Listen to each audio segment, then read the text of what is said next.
Now we are recording the session.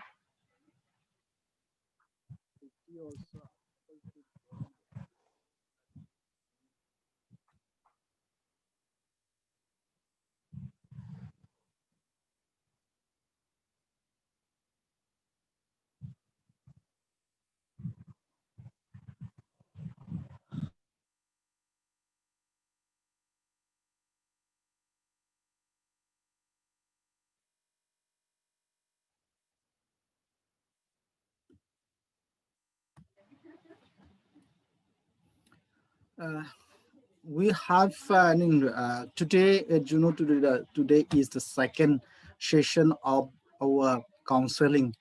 Uh, After having a brief introduction about this course, and yesterday we have a quick look into the concept and the genesis of sustainability and sustainable development. Just wait a minute. I just want to wait a minute.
Okay.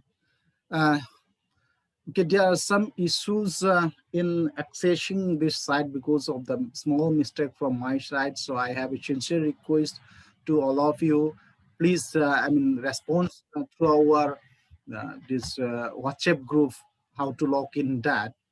There are some issues in PGDSS as a passcode. So use the, tell them to use the caps lock of that word. Yesterday, we had let me check whether I'm recording. Okay. We have had a quick look into the concept and the genesis of sustainability and the term sustainable development, how this term was, used in the academic framework, in the legal framework, in international common efforts, in that in legal documents, etc.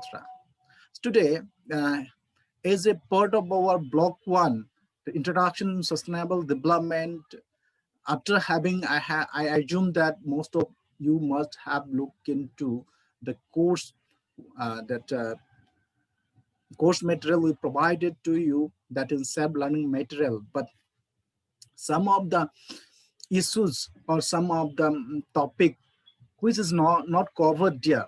As you know, sustainability science and new emerging discipline, every day one or other progress is going on across the globe. So it is the right time to this work counseling session to share those new thoughts, new concept, new development in this area through this counseling session.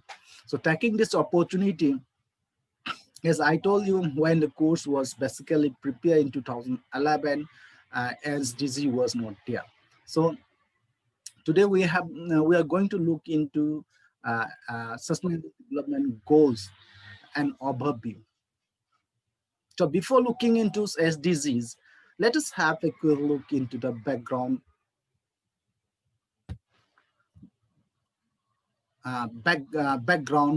through this dimension of sustainable development. So dimensions of sustainable development.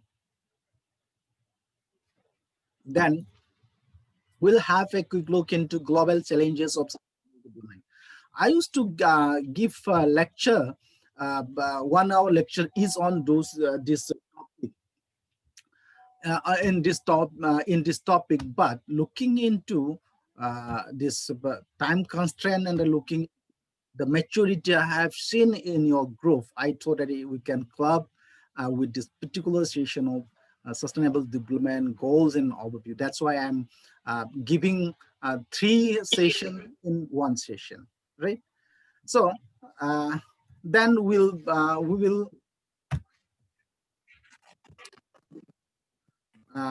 will have a sustainable development goals. Okay. So, when we look into dimensions of sustainable development, the concept of sustainable development, it means all forms and methods of socioeconomic development, and its foundation is the first to ensure a balance between socioeconomic system and elements of natural capital. Because if you look into the foundation of that, basic is to understand the harmonious relation between nature and society. The idea of sustainability starts that when we realize that our human activities are dependent on the environment and the resources. That is, and when we depend on our activities are dependent on the quality of the environment, availability of the environment, and the resources. From human point of view, we need to understand our safety, our health, and our social and economic stability, which is a basic foundation of quality of life, which is directly related to the quality and availability of the natural environment and its resources. So look, by understanding, particularly after 1950s and beginning of 60s, in the global effort, with this understanding, now when we have taken upon any of the development initiative, we are seriously concerned about the environmental component. So this is the positive part what we have seen. This is the positive direction what we have seen after, especially from the beginning of 1960s, because of some of the publications by different authors, different scientists, different environmental activists. Before that, there used to be, but it was localized in some pockets of the world. But World War II only, we have seen those efforts has become in a global common way. So as we know that when we look into the foundation of sustainable development, we will see 3 important dimensions as we talk as 3 pillars. What are these? Those dimensions means those pillars, that is environmental, economic, and social dimension. That is very important, as we discussed yesterday itself. But however, the basis for this interaction between the basis of these 3 important foundation is the moral reflection regarding what our humankind's responsibility for nature. So if you look from that angle, and if it is right, that is very important to understand. And if you look from that moral reflection, perhaps we should also include the technical foundation, legal and political foundation as a dimension. Right. So if you take that thing from the moral dimension, because the point is that we have to understand, accept that we exist, human exists, and in the future also human is going to be exist, and the world is going to be exist, worlds exist. So that we have to bring down those moral dimensions from ethical point of view. Then we can take ecological dimension from that point of ecological dimensions, age and nature. These are some of the dimension ways we have taken from moral point of view. Okay. Then if the moral, if these are the dimension proposed from the moral point of view, then when we club together, we understand from that three pillars dimension, three pillars model of sustainable development, then we can summarize that the major dimension of sustainable development is: one is environmental dimension, the second is economic dimension, third one is social dimension, fourth one is the technical dimension, the fifth one is the moral dimension, and the sixth one is the legal dimension, and the seventh one is political dimension. So when we talk about environmental or economic dimension, what we need to understand is it is not only the availability or of your resources or the quality of resources. It's also to talk about ecological concern, ecological resilience, the spatio-temporal availability of different species, different genetic diversity we have to understand. In some, we can say, if you look that, today I'm not going to explain, when we look into the resilience characteristic of that ecosystem environment, what environment, ecosystem or environment, what we have seen is, you can look that is a landscape perspective. When you look into landscape perspective, what you have seen, there are functional relation from one part of the ecosystem to another part of the ecosystem, and between two ecosystems or among different ecosystems. So we need to understand the dimension of environment, ecological dimension from that perspective. That is the resilience. That is how we have to understand the resilience of ecosystem. The next dimension is economic dimension, because we don't talk about that survivability of ourselves. We have to understand a medium where we have to support, we have to improve our livelihood. So that is the point we have the economic dimension. The social dimension, we talk about maintaining ecosystem resilience. We have to understand equity, equality, and distribution of, and our right or freedom of different community, different society. Then only will be able to achieve the above two important dimensions, that is environmental dimension, economic dimension. Then coming into technical dimensions, we have to talk about how technology has to be looked into. The technology can be looked into to bring sustainable development. Technology can be looked into in such a way that we should use our advancement of human knowledge to develop such kind of technology that have resource efficiency, that minimize the pollution. Because as far as human is in the planet, cannot minimize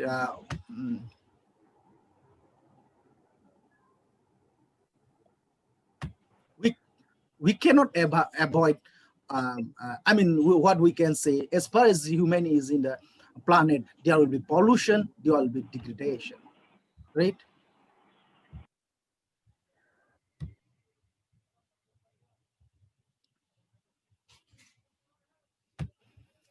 That's why we need to understand the technical dimension of sustainable development. In that, we have to understand the role of some of the profession like environmental engineers, biotechnology. They should play an important role in bringing the sustainable development. Next is the moral dimension, what we're talking about from ethical point of view. We have to understand two important two important points. That is, we are exist today, or we will be exist tomorrow. Existence of the civilization has to be appreciated. So there is future, there is today, there was yesterday. We have to understand. Then only we will be able to manage the sustainability. Right. I have a request. Anyone, please come voluntarily so that I can give you permission as a co-host so that you can accept any of the student who enter and mute wherever there is any. I mean, anyone voluntarily? Sure, sir. I'll do. Okay, Ikruf. Okay, I'm giving a co-host permission. Okay. Okay. And also, sir, if we can request other people to pause their video, because I think they're having some network issues. We are not always Yeah, able to hear and see you. So if yeah, everybody else could please switch off their videos, that will be great, I think. yeah, yeah. Okay. So that's let us. So a group you just accept and accept those who work. Coming in this room or the maintain. I mean, there are manage that microphone also. Okay. We'll do that, sir. Okay. Okay. And the next day someone will do. Okay. I'm giving this. Responsibility to one by one. Okay. Yeah. We do that. Then legal dimension is very important because when you have to, limit the distraction what we created. So we need to look from legal point of view. For example, you want to establish a factory because growth is also important. I'm giving a simple example. You want to establish a factory. You want to go for our human infrastructure development. We need to limit distraction. So such kind of in legal dimension, we can introduce such kind of system where penalty and then giving some of the other norms of giving penalty, taking the SAYS Act, and this can be introduced in that. But then only we'll be able to, manage the sustainable development. Then the political dimension also needs to be low, because if you have a political will, then only you will be able to achieve. So these are some of the important dimensions which we can have a quick look into that. That's why I'm having a quick, we are revisiting this concept.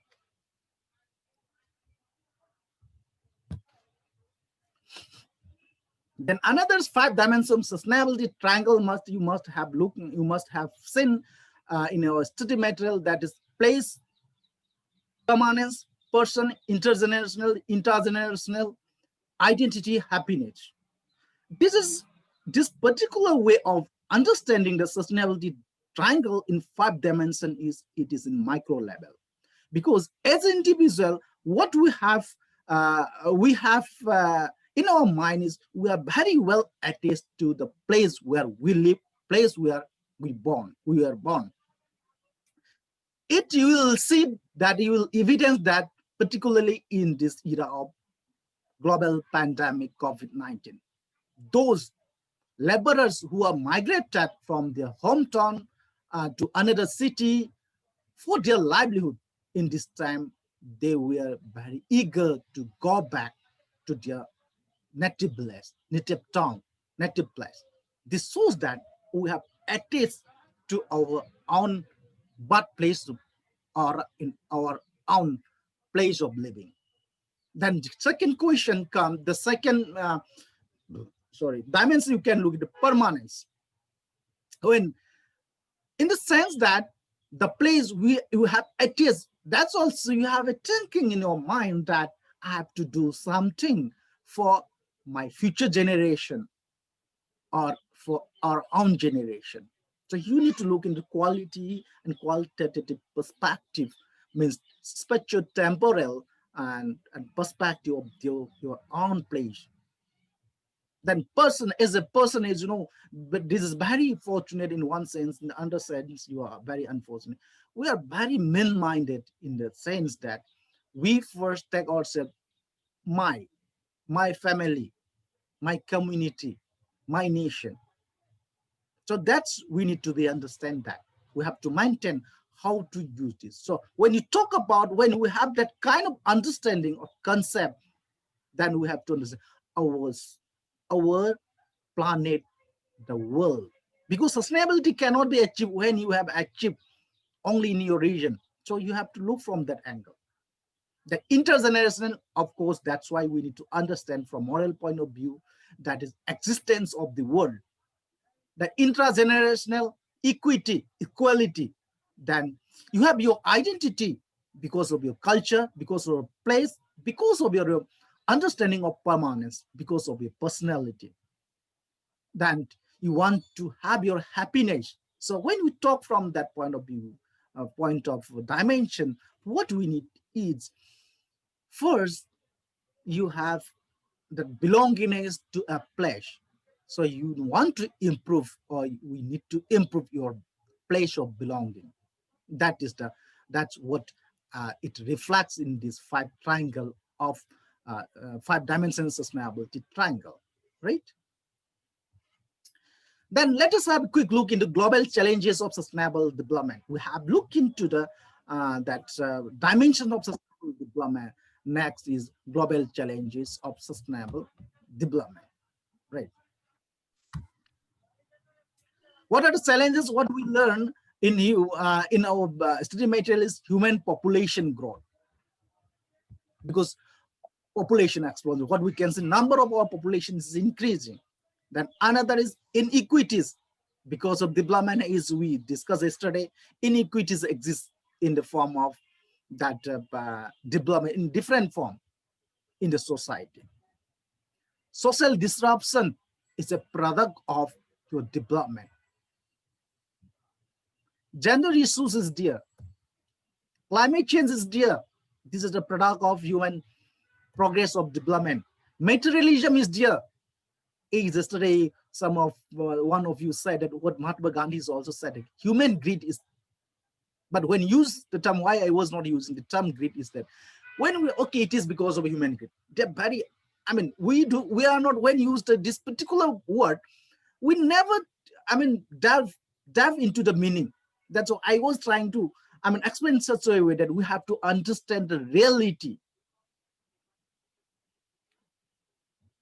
Then we are banishing our ethical values. These are some of the general, I mean, challenges.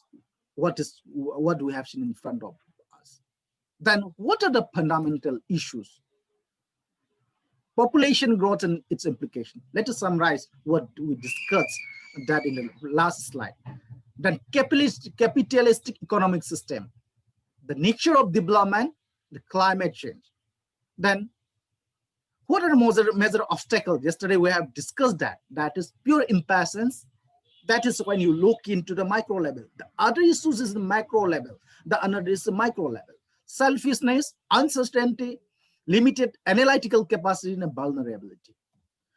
When we look into the macro level, the first is population growth and its implication. When we talk about population, it is not only about the numbers. When you talk about sustainable development, it also should talk about the quality of life. When the number is increasing, you have to understand the quality of life. And the number of population is dispersed across the world in different way. Density in some part of the world, the density high, is another part of the world, density is low. So we have to understand which part of the country needs which kind of, I mean, development progress. Young nation like India, we need to improve our livelihood, means we need more jobs. And if you look into other part of the country, like European country, in Japan and others, where the number of old people, aging people is high in that area, we need the social security, health security. We have to understand that. We should not talk, when you talk about population growth, not only in terms of number, because population is evenly distributed across the globe. And if you look into indigenous people, we need more number, otherwise the number will be vanishing. Next one is the capitalistic economic system. We need a growth, economic growth. Our focus was a robust economic growth. Most of the developing countries now entirely going towards that direction. What we have evidence is that because of this capitalistic economic growth, the resources, the people of developing country or underdeveloped country is providing growth of economic for developed country. We have to understand what kind of development exists. This kind of capitalistic economic system should be should try to avoid. Why India was under British rule more than 100 years? Why there was colonialism? They want to explore our country for their economic benefit, right? And what we get out of that, we're getting worse of the worst in the science state, environmental degradation. The third one is nature of development. When you talk about the nature of development, the way we are developing, even in India, you will see, we sometimes forget about the food basket. We are not bothering about the agricultural land. Why not we follow special agricultural zone, like we are talking about special industrial zone, special economic zone? Why don't we talk about that? So nature of development is, we need a paradigm shift to have an integrated development approach to maintain sustainability. We're talking about our development. We interpret our development. We measure our development in terms of infrastructure development only. Developing airport, developing only in modern sports complex, developing road. Is it the only way? We have to think on that. Then, of course, climate change. Climate change affects each and every component of the society, irrespective of developed and developing nation, irrespective of gender, irrespective of a community. So we have to understand this. So it's yesterday we read this particular that's quotation, which was once said by Mr. Kofi Annan, United Nations Secretary General in 2001. Our biggest challenge in this new century is to take an idea that sounds abstract, sustainable. We're talking yesterday, one of our learners, you asked, from the last 40, 50 years, we know it. Why we are not able to achieve it? This is the answer. Turn it into reality for all the world people. This is the biggest challenge. Therefore, without the understanding of individual commitment, motivation, goal, it will be difficult to move forward towards the human society. So the crucial challenge is either to get most of the people in the world thinking about sustainability, or stimulate informed policy that creates structural solution so that sustainability itself may be advanced while people march mindlessly through their dash. So the role each and every individual should play an important role. We may be a simple citizen. Your single initiative will have an impact to your family. Then if you scale up that it will reach, the impact will be very high. Will have a high positive impact. Like that, if we influence our policymaker planners in that way, we'll have a different world with full of sustainability alternative. So in this pure impatience, as I told you yesterday, pure impatience, we are very, as an individual, we are very impatient. We look for short-term benefit. Because of that, we forget long-term benefit. What I have to do to plant these 5 mango trees in this road? This question first comes in. And we never think that what will be the benefit in the future. Let us take an example. If you go to the forest, some of you must be working in the forest department. When you are a civil servant, when you are a bureaucrat, okay, someone approach you, I just want to clear this forest. Give me some permission. Okay, out of the way. In that time, you will get benefit to you But do you sometimes, think about if you give that permission for clearing that particular piece of land forest, what will be the impact in another in after 5 years or 10 years? So you look into that self-center or a short-term benefit. Selfishness, as we discussed yesterday, we look only ourselves. Uncertainty, we thought that, okay, I don't know what will happen in the 10 years. Please enjoy it. Whatever we have, we should enjoy. That is the way how we exploited our resources. Limited analytical capacity, same thing what I have discussed with you with an example. For example, we are building beautiful houses in the floodplain. Why don't you analyze that? What will be the from different perspective, ecological impact of that? What will happen after 10 years in that particular building? Vulnerability. We thought that, okay, after 10 years, something may happen.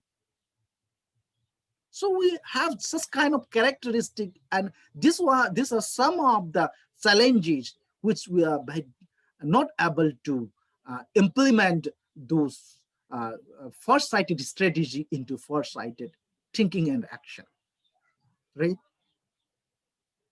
That is why on 5th 25, that is why we have Agenda 21. It's an output of the particular Rio conference, but in that also we find a number of obstacles, lack of political will, lack of consensus among developed and developing countries. And that followed by, we have Rio plus 20, Rio plus 10, MDGs, followed by these SDGs. SDG, why I am not repeating, why we are not having classes or MDG here is, I'm sure you must have written your or self-learning material. So we have seen some success in MDG. So we need to carry forward some of it to achieve those goals. That's why we are having SDGs. And it's a resolution adopted by the General Assembly on 25 September 2015 by United Nations. So in that 70 by 1, transforming our world, that is the title of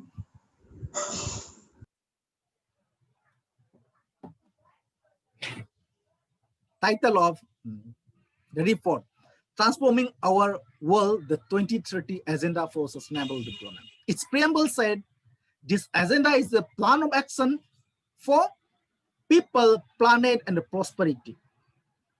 And it also seeks to strengthen universal peace in larger freedom. It has 17 goals, 169 targets in the beginning.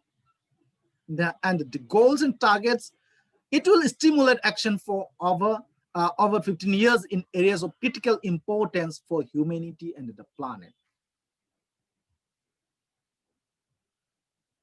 So you will here in that particular document, you will find out 5 P's, which is very important. What are the people? When you are, the problem with the people, the human, is that we have uneven distribution of wealth, uneven distribution of people, uneven distribution of development, progress. So still, the poverty, hunger is not end across the world. So we need to end the poverty and hunger in all their forms and dimensions, and to ensure that all human beings can fulfill their potential in dignity and equality and in healthy environment. The second P is planet. Where do we are in the planet Earth. So we need to protect our planet. Protecting our planet means managing our resources in a sustainable way. The third P is prosperity. We are determined to ensure that we, means the human, the international community, we are determined to ensure that all human beings can enjoy prosperous and fulfilling lives, and that economic, social, and technological progress occurs in harmony with nature. Peace. Without peace, we will not get sustainable development. And again, without sustainable development, we will not find out peace. That's why a hunger person cannot look. Another is I cannot look for peace. That's why we have to end the hunger and poverty. The fifth one is the partnership. Is we are a social animal, human. If you look into human dimension of sustainable development, that if you look into the integrated way of holistic approach of understanding this sustainable, we need to understand our relation between human and nature in a holistic way. So to bring sustainable development across the globe in every aspect, we need sharing of knowledge, sharing of resources, sharing of wealth. That is, partnership is important. So you will find out in those goals, there are interlinkages and integrated in nature in a vertical way.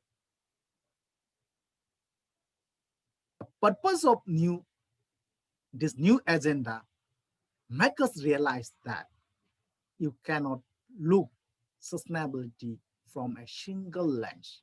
You have to look from a holistic and integrated way of understanding.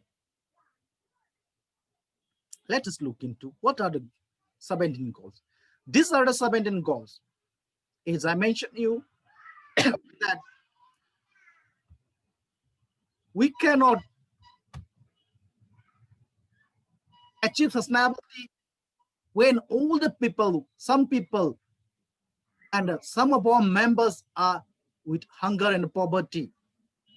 So we need to end hunger and poverty. We need to have good health, quality education, gender. So let us look into one by one. The goal number one, it talks about, and the approach is, the objective is to end poverty in all its form everywhere, because our target is by 2030. By 2030, humanity should end poverty in all its form. Still, we are saying that humans are progressing well. Still, more than 700 million people, or 10% of the world population, still live in extreme poverty. Below $2 a day, they're earning less than $2 a day, which is identified by World Bank as a basic, income which one needs to have for, survive and maintain their family. Basic needs, to get their basic needs. So if you look into that, worldwide, the poverty rate in rural areas is 17.2%, more than 3 times higher than in urban areas.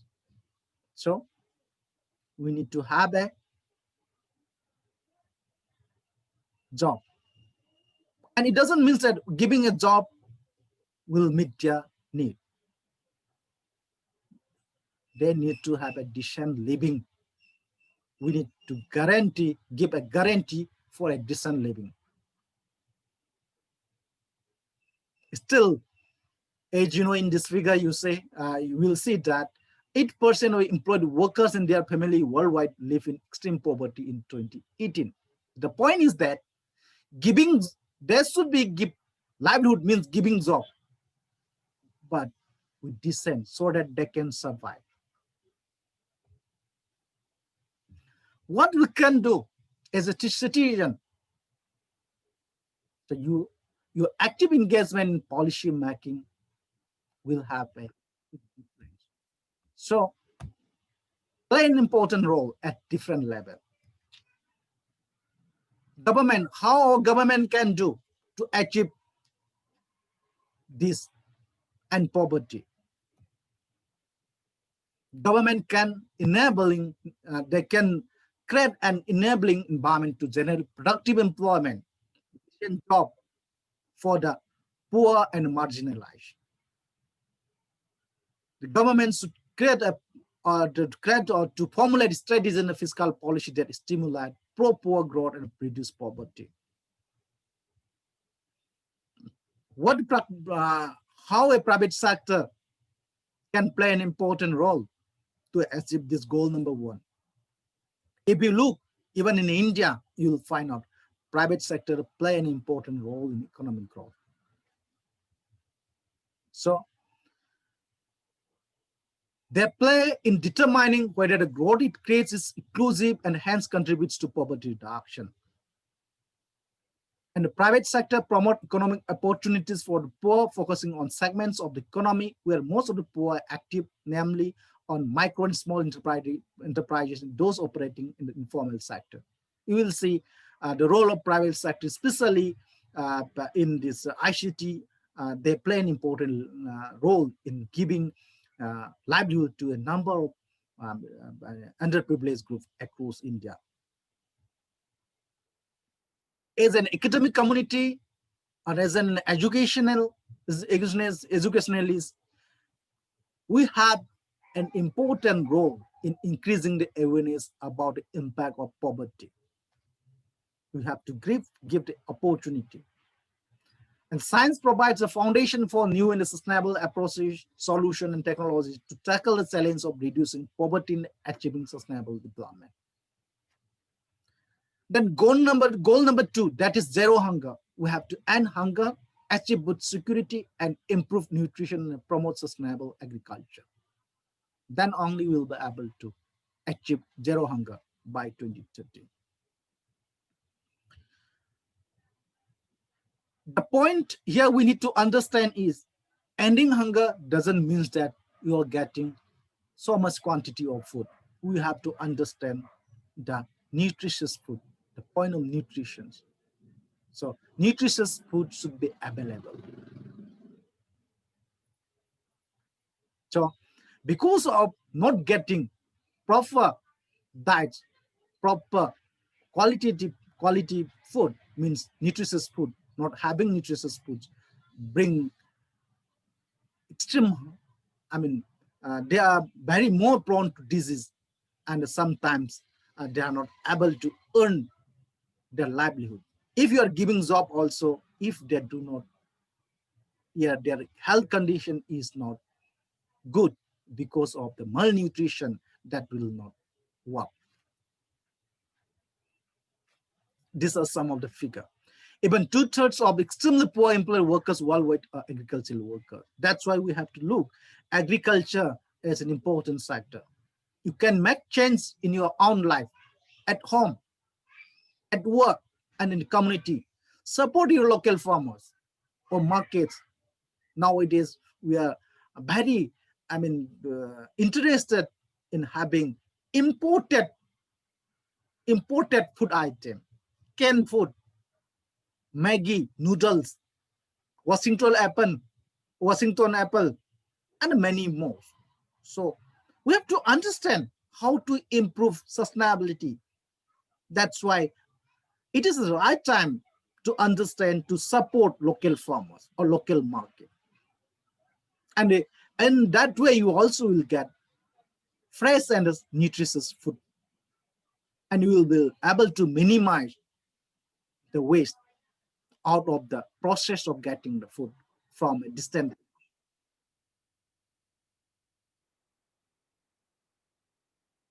The third one is good health and well-being. Ending poverty and to end hunger is directly related to your good health and well-being. So to ensure healthy lives and promote well-being for all at all age is the basic objective under this goal. Ensuring healthy lives and promoting well-being for all at all ages is important to building prosperous society. So you have to look from different stages of life, different from from 0 to 5 years, then 6 to 12 years. In that way, we have to understand the health condition of the people. And if you look in the present status across the globe, at least half of the world population are still without access to essential health service. Even if you look into the remotest corner of our country also, you must have read in newspaper that they do not get basic health infrastructure to improve their health. We have to understand. How can you play an important role? You can start by promoting and protecting your own health and the health of those around you by making well-informed choices, practicing safe sex, and vaccinating your children. We have a good success story on eliminating polio, even about to success in eliminating tuberculosis. And you can influence the people to use nutritious food, fresh vegetables, fresh fruit.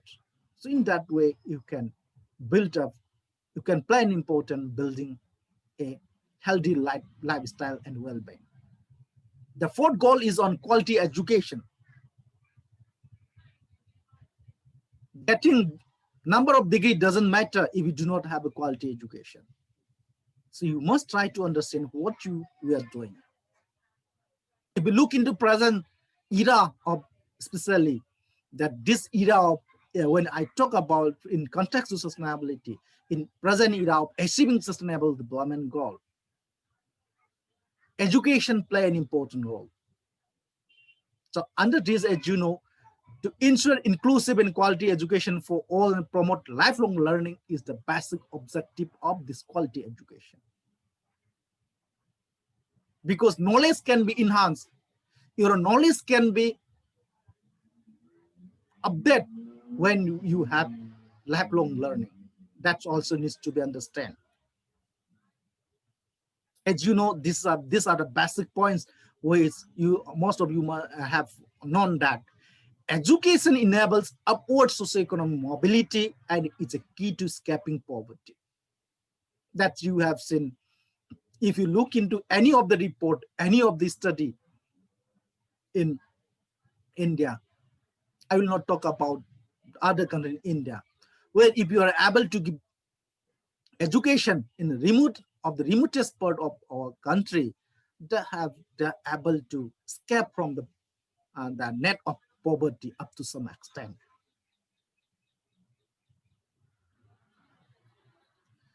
And other is, as you know, education empowers people everywhere to live more healthy and sustainable life. And education is also crucial to fostering tolerance between people and contributes to more peaceful society. If you are educated, if we all are educated, we'll understand the harmonious relation between two people, between two family, between two community. So quality education is very much what you can do as a citizen of the planet. Let us ask our government to place education as a priority in both policy and practice. In this line, up to some extent, I agree with our National Education Policy 2020. Let us lobby our government to make firm commitment to provide pre-primary school education to all. Fortunately, we have, including vulnerable or marginalized groups. Fortunately, India have. Let us encourage the private sector to invest resources in development of educational tools and facilities. We are in that line, but unfortunately, there are a number of disadvantages, particularly in India, because of privatization.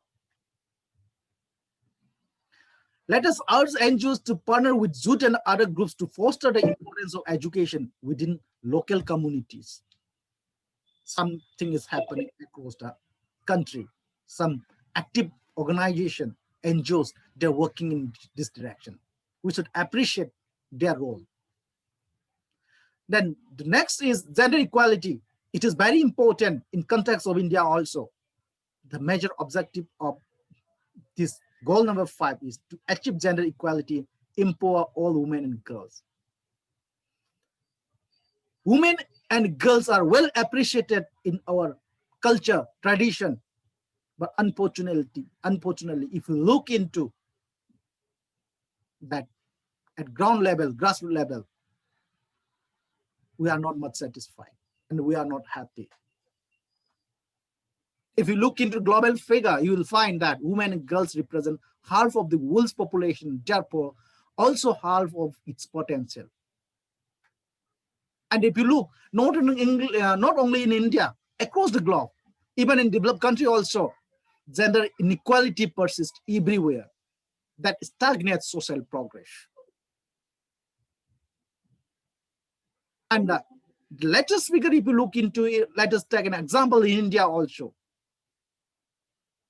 Go into your state assembly, look into your local panchayat body, look into our parliament.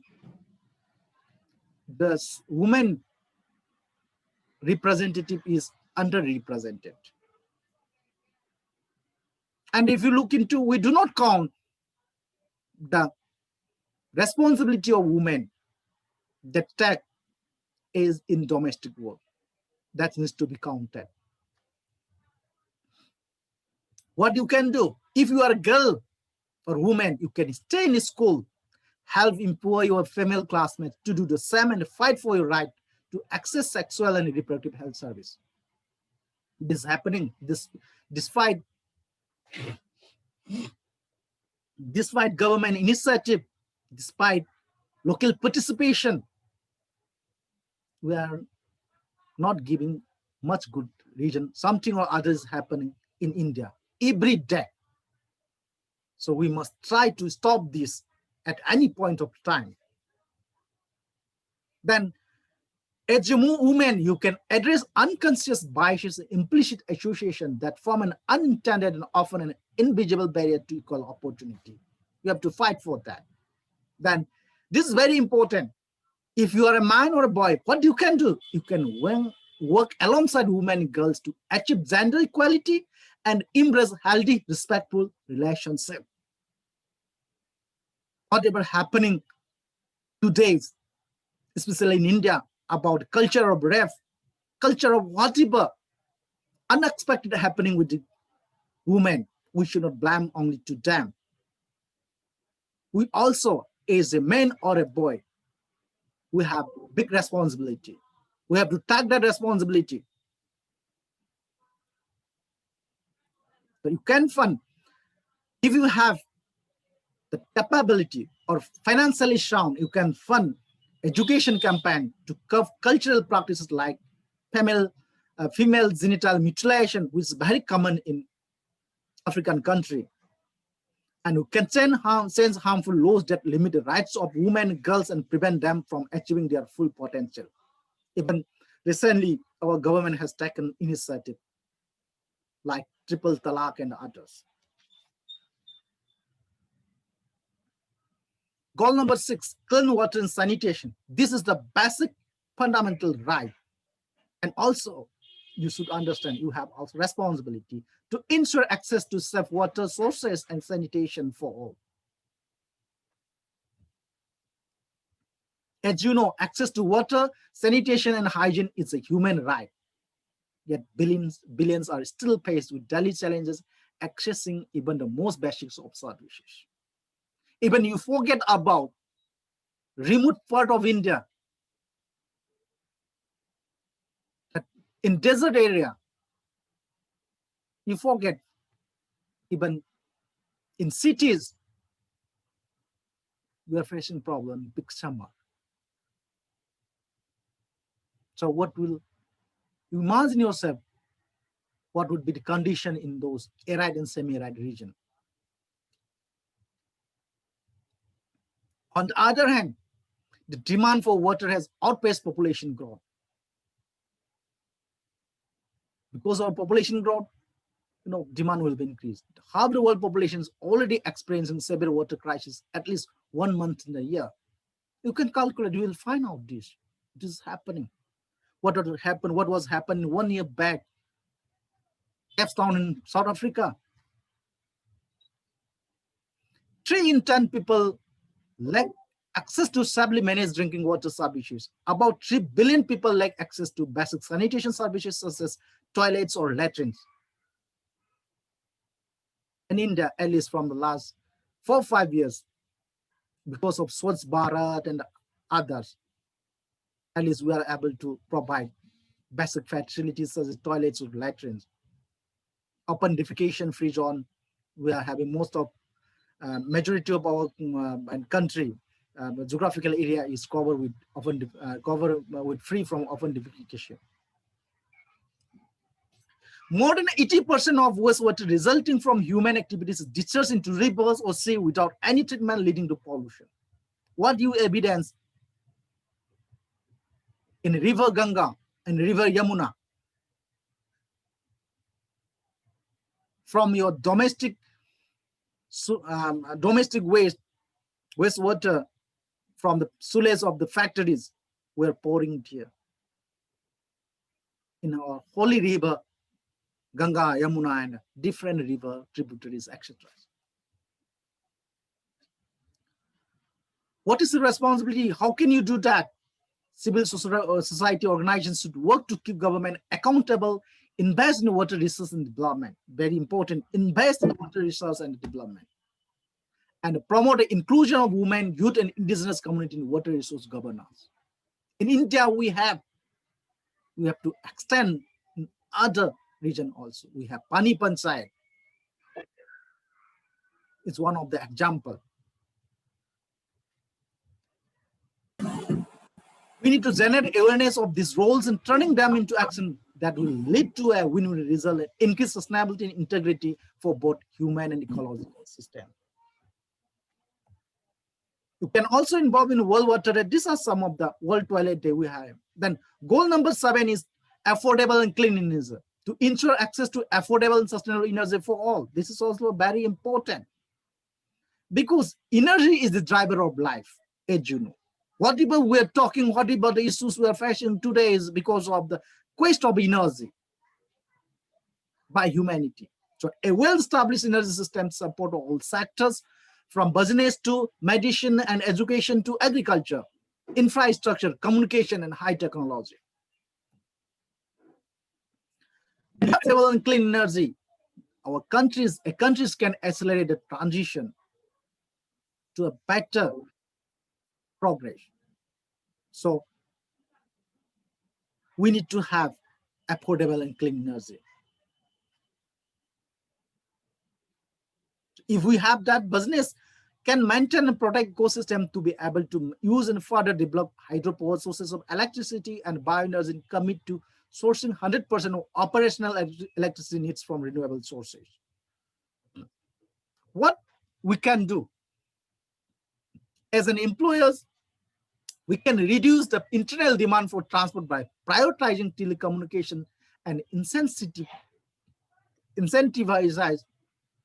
less energy intensive modes such as train travel, auto and air travel. Means we better to depend on public transport or carpooling system. And try to use highly efficient electrical appliances. Eighth one is decent work and economic. This is very important because improving livelihood is designed to bringing sustainable development, achieving sustainable development. So under this goal number 8, decent work and economic growth, we need to promote inclusive and sustainable economic growth, employment, decent work for all. We have to understand that only giving work will not work. We need to give decent work for all. When we have sustained and inclusive economic growth, it can drive progress, create decent job for all, and improve living standard. Decent work means opportunity for everyone to get work that is productive and delivers a fair income security in the workplace, and social protection for families, better prospects for personal development and social integration. The point is we need to understand the meaning of decent work. It is also important that all women and men are given equal opportunities in the workplace. A continued lack of decent work opportunity, insufficient investment, under consumption lead to an erosion of the basic social contract underlying democratic societies that all must share in progress. So we need to provide the youth the best opportunity to transition to a decent job. For investing in education, for it to happen, we need to invest in education training of the highest possible quality. That's why India have a skilled India campaign, providing youth with skills that match labor market demands, giving them access to social protection. This is also very important. Not only your income is important, social protection is important. Basic services, regardless of their contract type, as well as leveling the playing field so that all aspiring youth can attain productive employment regardless of their gender, income level, or socioeconomic background.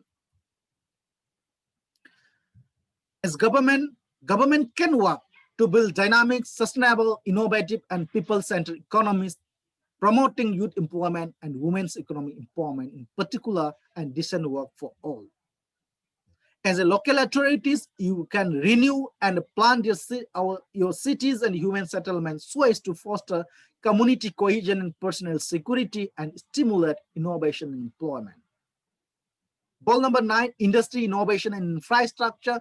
To build resilient infrastructure, promote inclusive and sustainable industrialization, and foster innovation.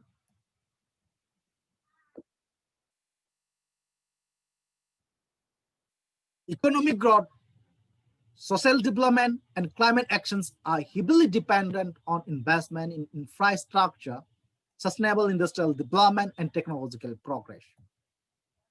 So we need to establish standards and promote regulation that ensure company, project, initiative substantially in a sustainable way. Need to encourage collaboration with NGOs, and the public sector needs to help promote sustainable growth within developing countries and developed countries.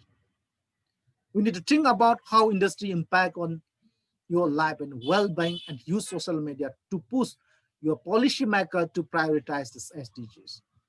Number 10, reduce inequalities.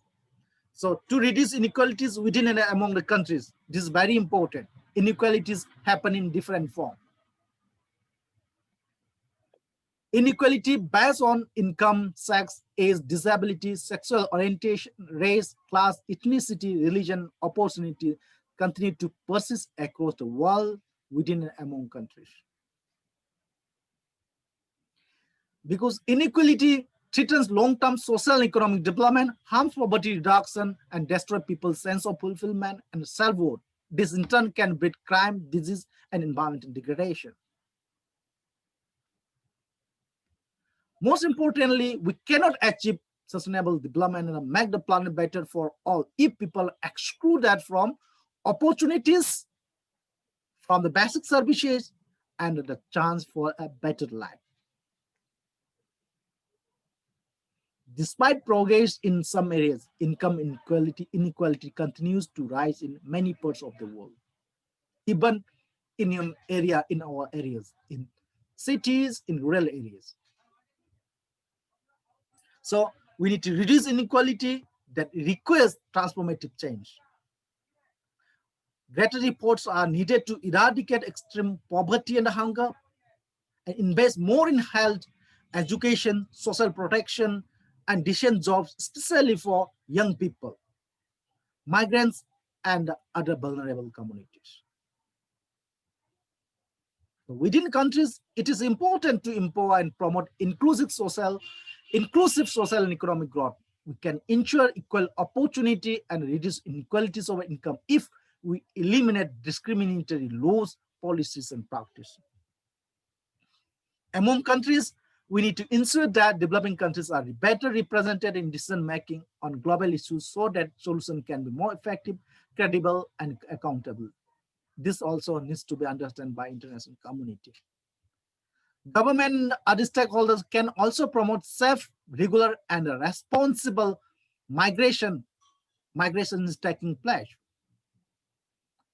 in inter-country or intercity or intra-city. So we need to understand the root causes of migration. So we need to have a plan and a well-managed policy for the millions of people who have left their homes seeking better lives due to war, discrimination, poverty, lack of opportunity, and other drivers for migration. Drivers of migration. Goal number 11 is sustainable cities and communities. To make cities inclusive, safe, resilient, sustainable. Cities doesn't mean that you are secure in everything. If you look into the city's place, you know, the role of cities, you will find out cities in metropolitan areas are powerhouse of economic growth, contributing about 60% of global GDP. However, they also account for about 70% of global carbon emission and over 60% of our resources. That's why when you talk about the sustainability concept, how it was evolved, we were discussing about the shortage of wood in cities in that time. So how to achieve it? Let us take an active interest in the governance and management of your own city. You can take an important role by involving in your resident welfare association and others. Develop a vision for your building, street, and neighborhood and act on that vision. Are there enough jobs in your area? Can your children walk to school safely? Can you walk with your family at night? How far is the nearest public transport? And so on. You have to understand. Social security, community security. 12 is responsible consumption and production. This is very important. Whatever happening is because of the irresponsible consumption and production practices. So we need to ensure sustainable consumption and production patterns across the globe. As you know, economic and social progress over the last century has been accompanied by environmental degradation because of our irresponsible consumption and production pattern. If we don't act to change our consumption production pattern, will cause irreversible damage to our environment. Two main ways to have this. First, reduce your waste. You have to reduce, means efficient use of your resources. Being thoughtful about what you buy and choosing a sustainable option whenever possible. Reducing our waste can be done many ways. As you know, very simple thing. Use, for example, when you go for market, let us use reusable bag. Let us avoid plastic bag. Just some of the example. Many more are there. You know better than me. This is also very important. Making informed purchase about what we are buying. That should be done.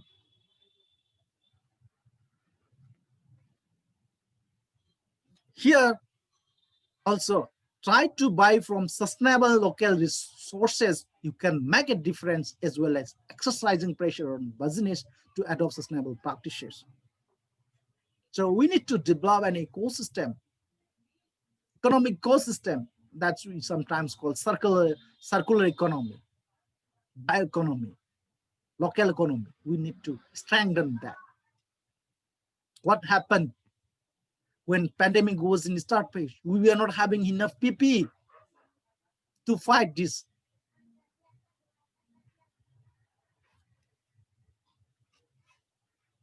13 is climate action, to take urgent action to tackle climate change and its impact. I will not go into detail here. We need to take an urgent action to tackle climate change and its impact, because the impact of climate change is affecting each and every component of resources of society. It never leaves anyone, irrespective of poor, rich, poor, urban, rural, developing country. So we need to take urgent action. Then life below water. We need to conserve and sustainably use the world ocean, seas, and marine resources.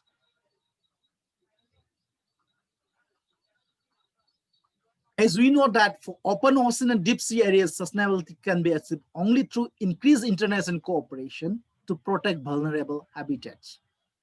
That's very important, we need to understand.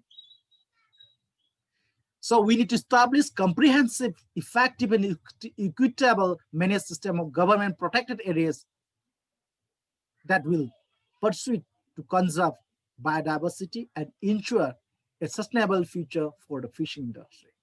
Because basically we depend oceans for natural fishing. We are depending on this ocean as compared to inland waters. What we can do on a local level, we should make ocean-friendly choice of when buying product or eating food derived from ocean and consume only what we need. We need to select certified product. It is a good place to start. Making small change in our daily lives, the taking public transport, unplugging electronic saves energy, this action reduces our carbon footprint, a factor that contributes to raising sea level.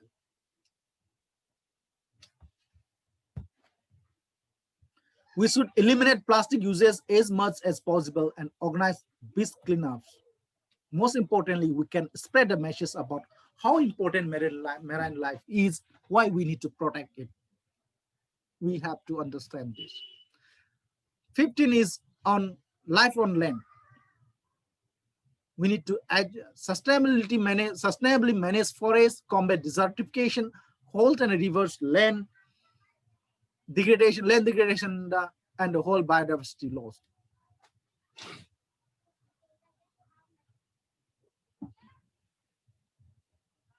Inevitably, we change ecosystem where we are part of through our presence. But we can make choices that either affirm diversity or devalue it. It is up to us.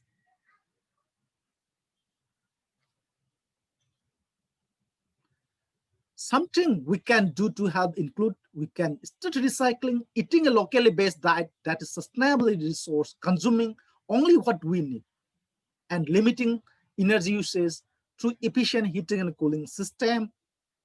We must also be respectful towards wildlife and only take part in ecotourism opportunities that are responsibly and ethically run in order to prevent wildlife disturbance. We have to understand, because in the name of jungle safari, in the name of taking a relaxation in natural place, a natural area, we should not disturb the living community of the biosphere. So we need to establish well-managed protected area support to support healthy ecosystem, which in turn keep people healthy. So it is therefore critical to secure the involvement of local communities in development and management of these protected areas.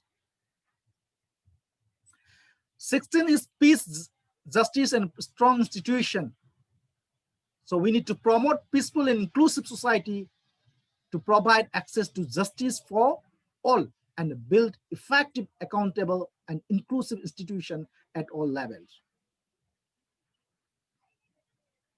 We see that people everywhere need to be free from fear, from all form of violence, feel safe as they go about their lives, whatever their ethnicity, faith, or sexual orientation. That's why we need to talk about social security. So in order to advance the SDGs, We need effective and inclusive public institutions that can deliver quality education and healthcare, fair economic policies, and inclusive environmental protection. We need to take a genuine interest in what our government is doing. We need to raise awareness in our community about the realities of violence and importance of peaceful and just societies, and identify how we can pursue SDGs in our daily life. So we need to exercise our right to hold our elected officials to account. This point is very important. So exercise your right to freedom of information and share your opinion with your elected representative. Be the change maker, be the change maker. Promote inclusion and respect towards people of different backgrounds, ethnic origin, religions, gender, sexual orientation, or different opinions. Together, we can help to improve condition for a life of dignity for all. Goal number 17 is also very important, looking into uneven distribution of progress of growth, wealth, and so on. So we need to revitalize the global partnership for sustainable development. As we know that when we have to achieve sustainable development, when we follow some of the approaches, some of the country may not be able to afford, looking into their economic condition, looking into their GDP. So we need to have a partnership to achieve the goal. In 2015, world leaders adopted the 2030 Agenda for Sustainable Development that aims, as we know, to end poverty, tackle inequalities, and combat climate change. So we need everyone to come together, governments, civil society, scientists, academia, and the private sector to achieve the sustainable development goals. We are all in this, the agenda with its 17 sustainable development goals, which is universal and calls for action by all countries, both developed countries and developing countries, to ensure no one is left behind. So these are some of the references. So the point is that we need to understand the horizontal linkages of different goals. You cannot look to achieve only one goal. So they are interrelated to each other. So we need to understand the integrated approach or understanding of achieving sustainable development. With this, I would like to open the session for discussion.